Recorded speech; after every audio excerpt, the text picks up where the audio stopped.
Yes, sir. Let's go. How's it, everybody? Welcome back to another one. I am still super amped from this past Sunday. I went bottom fishing for the very first time. This is the first time I went fishing off a boat in the ocean. I have gone in rivers, off small bass boats and pontoon boats for bass and catfish, but never in the ocean. I always had some anxiety about it. A friend of a friend asked me on Saturday if I wanted to go this past Sunday. I said, sure, why not? It was a little out of my comfort zone, but I'm so glad I did. The water was so nice. We ended up going bottom fishing. Brad Pyatt took us out. I learned a lot from fishing with him. Brad's been fishing since he was like 7. I also went out with Neil, so shout out to Neil. It was the first time he's ever been on a boat fishing as well, so it was cool that we were both rookies.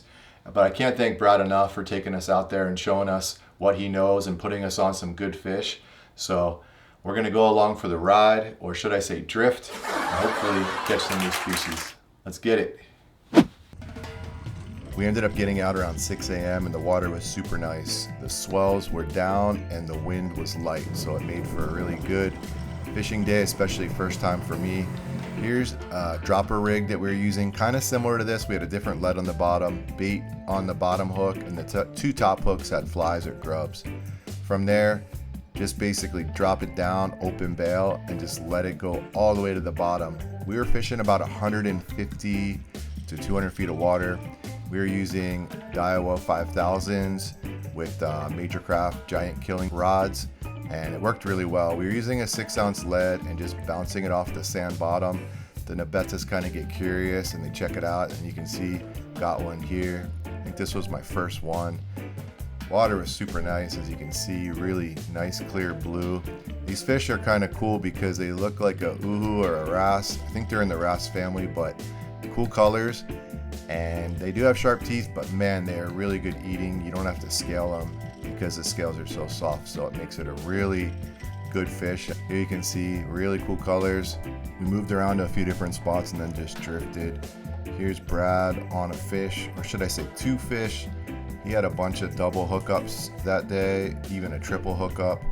He's basically showing us how it's done. He's been doing this for a while. 2 nice Nabetas for the ice box. He's stoked. Everybody's stoked. Here's Neil with a triple hookup. He got 2 yellow spots and a trumpet. We let the 1 yellow spot go and the trumpet go. Here's another nice Nabeta that took the gold grub. Ended up catching nice Moana Kali on the gold grub. Really beautiful colors. Also ended up catching a Moilua or a Veke Ulu. First time catching that. Those are really cool. So we let fish go, and we also had some fish to take home and share. So what I ended up doing was steaming the Veke Ulu and the Moana Kali. Here's a trick I learned: just use a chopstick to see if it's done. So if it goes through, it's done. I did this Chinese style, and then the betta, literally all you got to do is gill and gut, put it in the frying pan, salt and pepper with a little bit of lemon. The meat is white, and this is one of the most delicious fish I've ever had. Brad said we caught all the species on the shirt, so I even earned a shirt.